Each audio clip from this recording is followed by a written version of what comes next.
Assalamualaikum warahmatullahi wabarakatuh dan selamat pagi semuanya untuk anak-anak kami khususnya kelas 10 akuntansi maupun TKJ. Nah, hari ini kita lanjutkan materi kita berikutnya yaitu tentang hubungan struktural dan fungsional pemerintah antara pemerintah pusat dan pemerintah daerah. Nah, dalam hal ini gambarannya adalah kita membahas tentang struktural antara pemerintah pusat dan pemerintah daerah. Nah, kita ketahui bahwa wilayah kita negara Indonesia terdiri dari banyak provinsi. Kemudian terdiri dari banyak kecamatan, kabupaten, sampai kepada tingkat desa atau yang kita sebut dusun ataupun lingkungan. Nah, untuk itu pemerintah memiliki struktur pemerintahan baik dia untuk di daerah pusat maupun untuk di daerah provinsi, kabupaten, kecamatan, desa, dan sampai tingkat terendah yaitu di lingkungan atau kita sebut sebagai dusun. Nah, apa-apa saja strukturalnya itu seperti mengatur perekonomian pusat maupun daerah.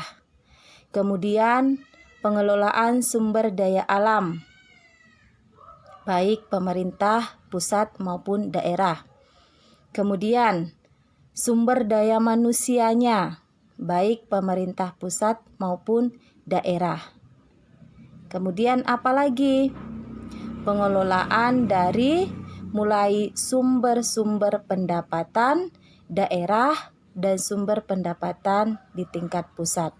Nah, inilah struktur yang harus dibentuk bagaimana supaya dia tetap seimbang, kemudian dia tetap balance, kemudian tidak merugikan baik pusat maupun daerah, dan pembangunan tetap berlanjut di daerah.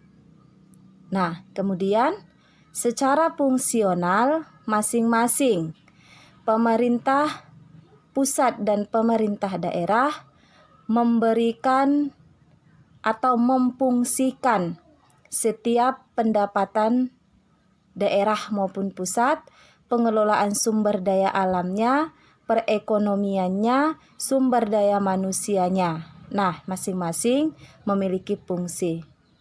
Nah, di dalam hal ini pemerintah pusat atau pemerintah kita memberikan solusi yang terbaik bagaimana supaya daerah itu menjadi daerah yang maju. Nah, oleh karenanya ada hal yang disebut sebagai pelepasan daerah dari pemerintah pusat. Nah, bukan berarti pemerintah pusat melepaskan daerah lalu tidak ada kewenangan dari pemerintah pusat untuk mengelola pemerintah daerah. Bukan, artinya mengapa pemerintah pusat melepaskannya? Supaya daerah itu lebih maju. Nah, pelepasan ini disebut desentralisasi.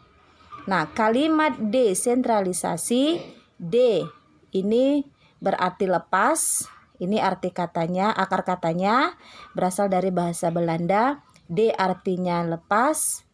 Kemudian centrum berarti pemerintahan. Nah, kalau kita gabungkan sesuatu yang terlepas dari pusat atau sesuatu yang terlepas dari pemerintah pusat.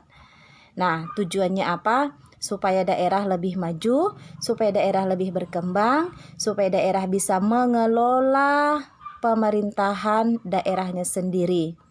Nah, inilah yang berlaku pada saat sekarang ini di negara kita supaya lebih memajukan daerah masing-masing, baik dia itu provinsi, kabupaten, kecamatan, sampai kepada lingkungan pedesaan. Nah, ini bentuk strukturalnya dan masing-masing memungsikan ini adalah tergantung kepada pemerintah daerah.